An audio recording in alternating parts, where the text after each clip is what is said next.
up, you guys? And welcome to season 15, episode 3 of the Real Housewives of Atlanta. Y'all, let's get into it because, what y'all think about Marlo and Kandi? If you guys haven't watched the episode, we're going to get into it. This is going to be super detailed, right? Y'all know I love to get into the nooks and crannies of everything. Plus, we're going to psychoanalyze everybody. But the big thing that happened was Marlo flipped out on Kandi because Marlo told Kandi that her nephew had passed away. He was actually he was actually deleted, right? Not making light of it. I'm just trying to get around the algorithm. He was actually deleted. He used to work for Old Lady Gang. Kandi, Marlo feels, offered her no sympathy, but y'all gotta hear the way it played out because y'all, whose side are you on with this? Because I don't know. I think my fade might be tripping, but we got to see, right? Also, we got Drew and Ralph still faking the funk, but guess what? The cracks are finally starting to show this episode. Marlo, I will say one thing. You cannot tell me Marlo has not gamed a bunch of old rich men talking about I'm from the head, but you're making me do better. Marlo literally talks to everybody like she is trying to con some wealthy person that never had to work in their life. But I'm not mad at her hustle. It's just like Marlo, like the thing ain't thinking right now.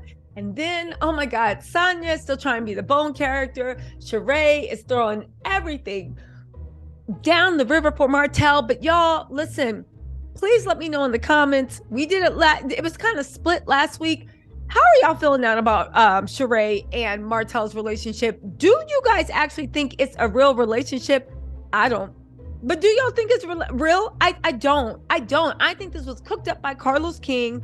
I think like maybe they, doing a little, sweeten the deal. They find each other attractive, but I don't think either of them are taking it seriously. But that said, Martell is still embarrassing the dog mess out of her. And I know at the time that the first episode dropped, Martell had unfollowed Sheree. Sheree had unfollowed Martell. Do you know how trash you gotta be for someone to unfollow you when this was a PR relationship, a scheme set up by Carlos King? Y'all, let's get into this. So anyway, the scene opens. They're all chilling and eating at Sheree's house. Sheree's house, fabulous. I'll say one thing about Sheree, right?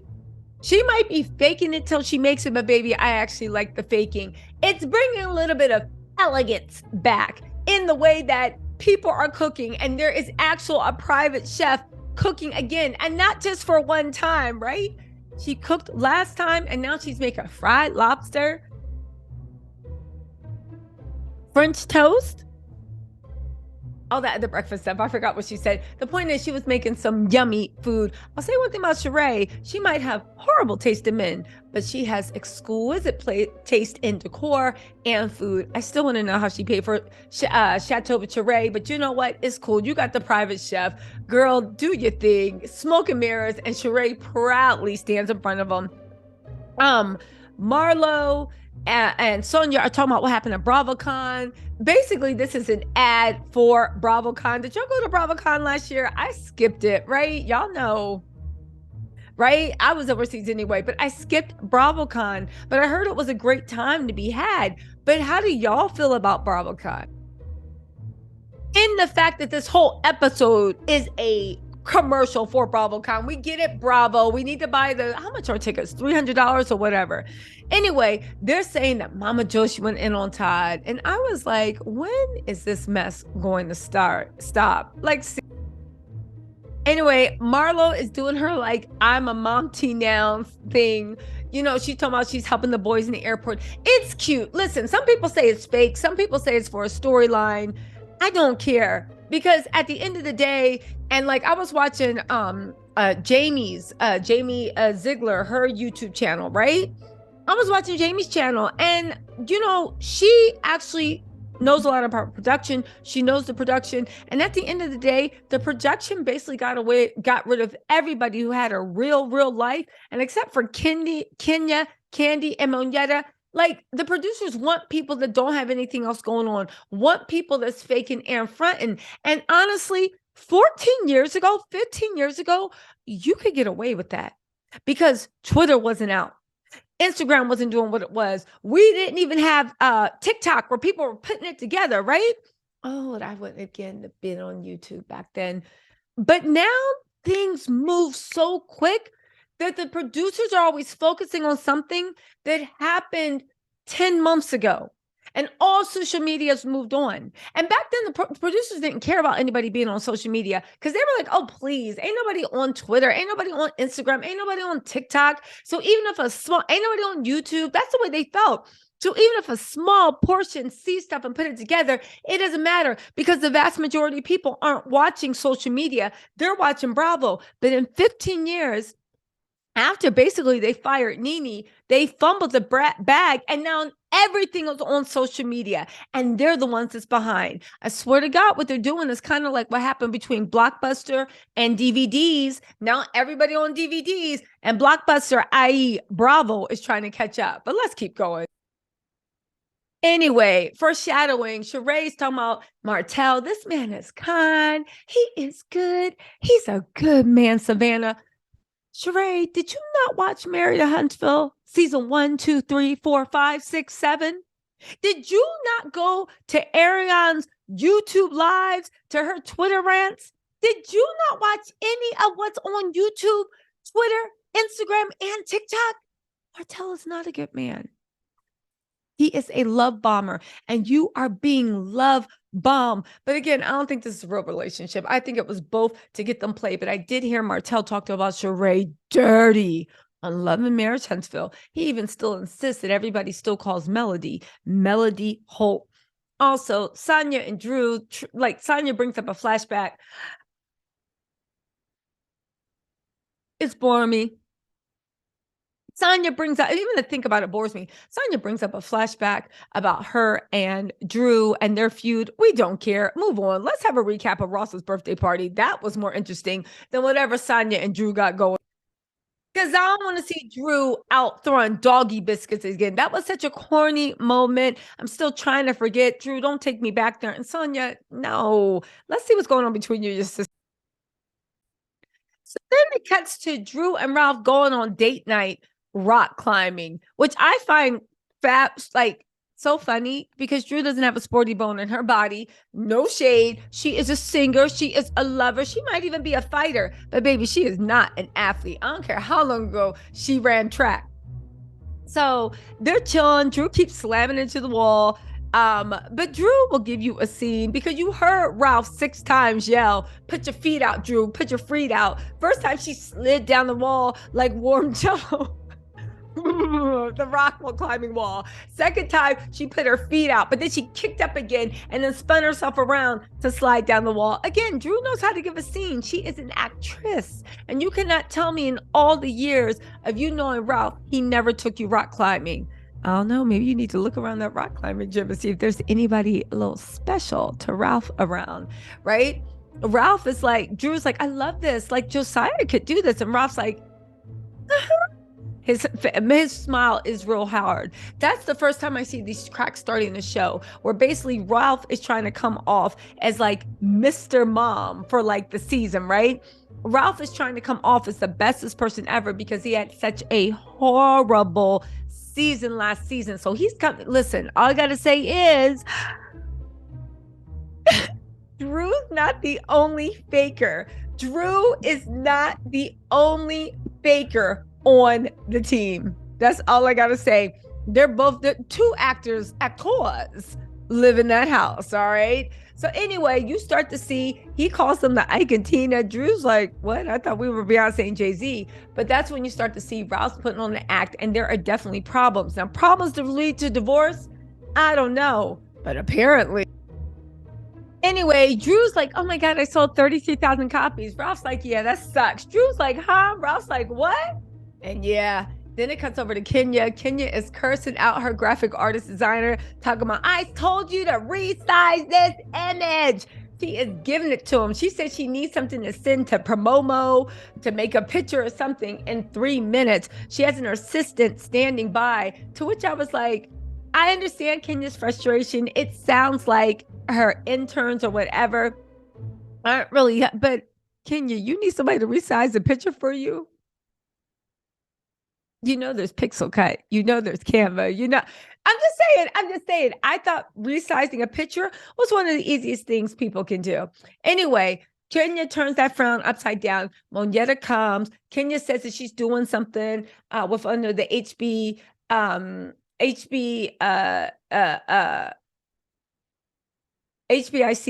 right? HBCUs, sorry. HBCUs. She's doing something with one of the HBCUs, and she wants to do it with the marching band, you know, a real Kenya Moore hair chair. And Moneta said that she would choreograph it for her. So, you know, Moneta's the girl that introduced Kenya to her man. So, you know, they besties going on double dates. Then Kandi come walking into a scene with Don Juan dressed to kill to my man back in town. Like, you know, we got to keep the headscarves off. She is dressed to not even kill, to seduce, right? They make a list of everything they got to do. The list is 15 things long, right? Then on top of that, she was like, who was it? Don Juan was like, she's like, yeah, and I gotta do stuff for Todd's movie. And Don Juan was like, you know, if you get, and I'm gonna say one thing, Don Juan never steers Kandi wrong, right? Even if she don't want to hear it, he delivers that news.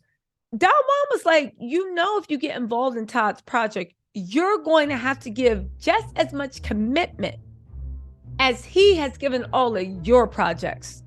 Do you have the bandwidth? Because if you don't, you need to have it, right? Turnabout's fair play. Kandi's like, yeah, you know, but Kandi got bigger things to talk about, namely BravoCon. Mama Joyce was dragging Todd up and down at BravoCon. At this point, I really don't, and you know, Kandi don't like anybody speaking on her mama, but you know, we got to. What is going on with Mama Joyce? Why is she still dogging Todd out after 2 kids and how many years later? Like, Todd has helped Kandi grow her kingdom. They've grown a kingdom together. He has been faithful. He's been honest. I don't understand what the issue is. Remember when Mama Joyce last season suggested that Ace and Blaze be cut out of Kandi's will and only Riley get all the money? Because Ace and Blaze got Todd, so Riley's the only person. Then, you know, Bravo's throwing out asking, who would you trust with your money? You know, then Mama Joyce trying to act like Todd's unemployed when he got plenty of jobs.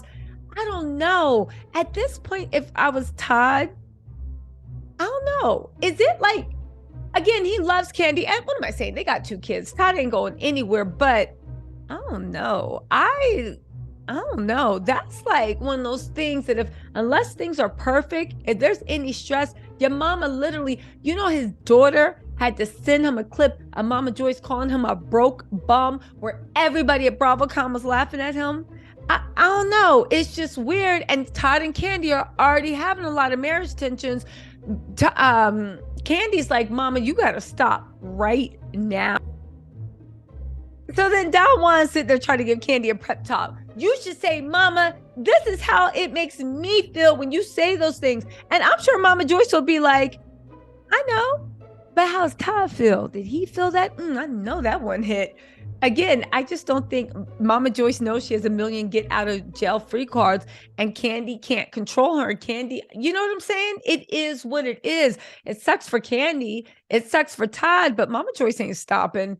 You know that, I know that, and judging by the way Kandi was nodding, she knows that too. But she did say in her confessional, it was enough, and she was sick. Even though it was interesting words that she used, Kandi said, you know, what if Blaze sees that? What if Ace sees that when they get older? They might see that, and you saying all this crazy stuff, and I'm like, okay, true. You don't want the kids to see that. But also, what if Todd sees it? Do you know what I'm saying? It's like the only reason she needs to stop is because the kids might see it. What about Todd? Anyway, we're back over at Drew's house. Candace from Real Housewives of Potomac. We'll talk about that later. She was dragging people's proms on in Twitter talking about it's her opinion. And I'm like, proms are the culture. Latin people have quinceañeras, Jewish people have bar mitzvahs, baby, Black people have proms. It is a time to be had. You go big or you go home. Why are we shaming parts of our culture? I didn't agree with Candace on that one. But anyway, Ralph is still playing perfect daddy, picking up his daughter, smiling. Hi, sunshine. Ralph, you're dragging it, but I guess you need this image rehab.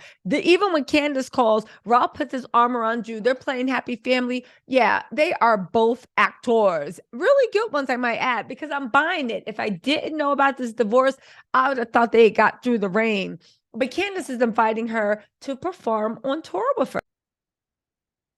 Okay, so I'm going to put 20 on 10. She didn't ask her to go on tour for her, but she said because Shamari DeVoe could not make it, can Drew come and sing a song with her? Just one song. However, that was for the Atlanta stop of Candace's tour. However, good for Drew, because there's only one song and Drew can sing. Drew, that was her only one redeeming quality when she sang Happy Birthday to Sheree that season. So Drew's super excited, and this is exposure she needs. And good job on Bravo doing that cross promotion, right? You got like what 30% of everything they're making because you're letting it promote on the show, right? So good job, Bravo. Good job. Anyway, Courtney, Drew's cousin comes over. Y'all forget about all that. Courtney's man was an R&B heartthrob. He was one of the most sought after men in America. I actually remember that. Okay, Courtney, you picked well. However, the way Drew was acting, I don't know. Were y'all co-stars and lovers? Because she was like, we started a movie together. And you know how those on-screen romances go. And then she looked and she's like, are you guys dating? And he's like, that's the mother of my child. And she's like, oh, yeah, I don't know. We need to interview somebody from craft services that was on that movie because they were given homie lover friends vibe. And Ralph was sitting there with that dumb fake smile plastered on his face, y'all. But then just that quick, Courtney throws us for the okie doke. And I'm like, yo, maybe there is something interesting about your life. Because she said Bryce and I dated on and off for 20 years. And I was like, so y'all was each other's sneaky links? What does that mean? But she said, but now we're devoted partners and co-parents. So they're not dating. That's the mother of the child. So they have an open relationship. What does that mean? Like, is it any of our business? I mean, it is. We need to know just so producers know what to tear apart in season 2. So then Drew's messy self is like, you know what? Let me FaceTime Kandi and let her know. So Courtney gets a look on her face like, she's like, I'm going to go talk to the boys. Smart move, Courtney. You were made for this group. She goes and talks to the boys.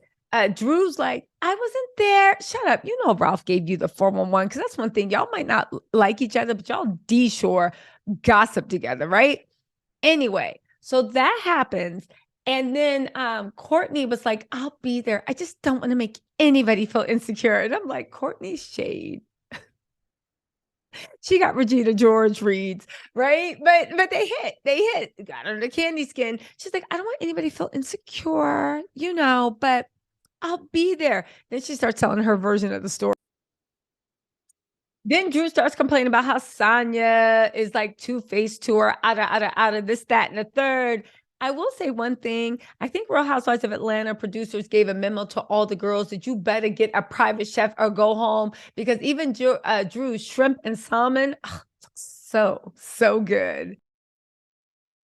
So anyway, Drew performs with Candace, but it's more like a woo woo woo. She literally, I don't know. It was promotion, it was placement, it was a storyline, but we know Drew has this voice. Why didn't she sing more? The producers couldn't get her more than 3 lines. Anyway, everybody's just like, is that it? Right? Courtney is like, oh my God, you did so good. Ralph, being fake, brings her flowers. Talking about, baby, these are your flowers. And Drew's like, don't worry, Kandi, you're not the only one with the Grammy. And then I was like, okay, so Drew is not actually serious about starting her recording career. This is all just a storyline. But you know one thing I did notice? When Chris came, and I'm not trying to start any mess, but when Chris came, and he was handing people. Everybody's like, "Hi, Chris," and he was like, "Yeah, I'm gonna go get Candace, her flowers." And they were like, all the girls were like, "Yeah, go give her flowers." And he's like, "And then I'm gonna come right back." And he gave somebody a wink. I saw a wink. He literally said, "I'll be right back," and did a wink. And I said, maybe there's dust in his eye. Maybe, maybe. Anyway, the girls all go to meet Sonya. Kenya looks amazing. That new man looks good on her. We're back to season 9, Kenya. Gone with the Wind, fabulous. Hair laying, body sitting, and the dress is so cute. All right, Kenya. Mark definitely was sucking the life, beauty, youth, happiness, everything out of her. She got it back. They go to see, everybody's like, Drew was great. Kenya was like, what was that? Kenya's gonna give it the real. Then Sonya was like, well, I actually applauded. I would have hoped that you did longer. And Drew was like, well, it was Candace's set. So basically, Drew was like, I did what Candace let me do, and it was a great opportunity, right? Nobody else has given her an opportunity. So she took it. But one thing I thought was interesting, then Sonya immediately jumped in and BravoCon. Like, Drew was looking like, can I have my moment? But Drew, what did you think was going to happen after you pulled those doggy biscuit things? Anyway, they squashed that beef. Kandi and Courtney. Kandi got a problem. Courtney said she bring the hood to her shows. Courtney is like, no, you don't understand. I'm from the hood. I love the hood. That wasn't an insult. I was just making an observation. Kandi flipped out on Courtney, told her, what, like, woof. Kandi was upset with Courtney. And the thing is with Courtney, she does Regina George shade people. Like, she'll say something in an apologetic voice, but be like, I'm sorry you're so insecure and triggered. She's definitely bringing Tanya Sam energy, but not Tanya Sam energy. I will say one thing. She holds her own against Kandi, and she is not scared of Kandi the way those other girls are. Now, I will say, do y'all think Courtney's in the right, or do y'all think Kandi's in the right for being triggered that she said that she brings the hood out? And Kandi's like, I bring everybody out.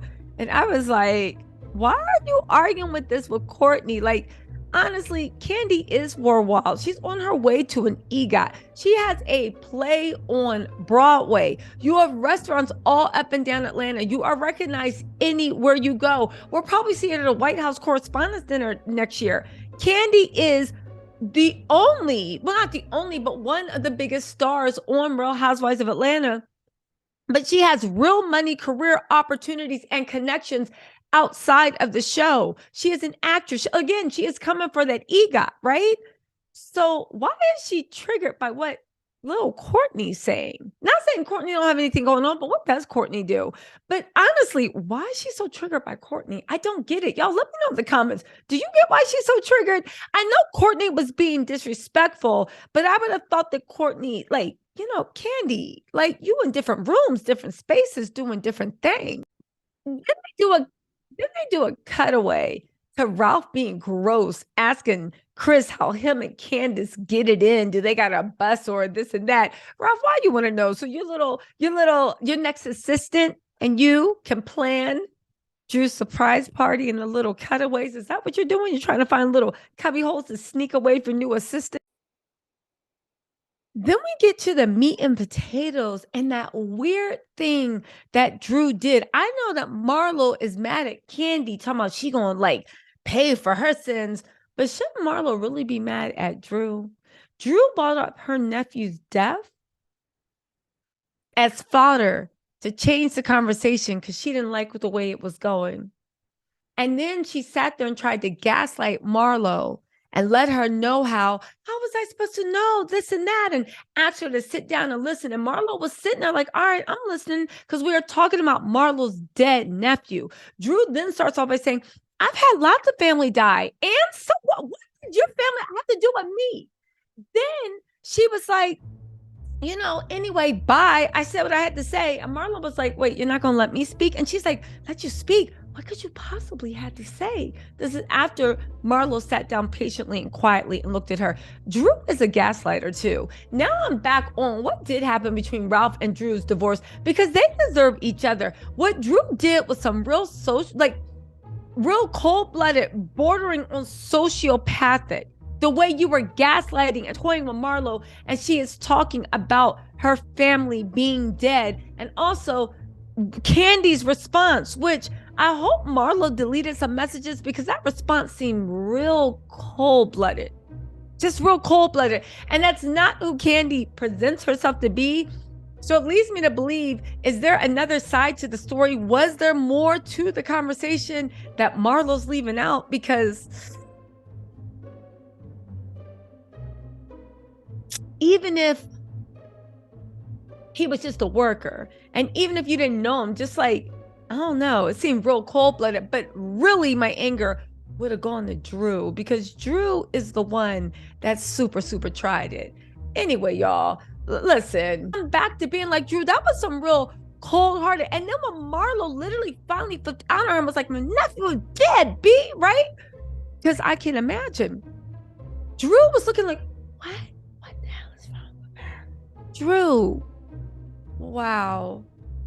And now we are back full circle to the Drew we saw when she first came on a couple seasons ago. There's something off with Drew. Mark my words. Mark my words.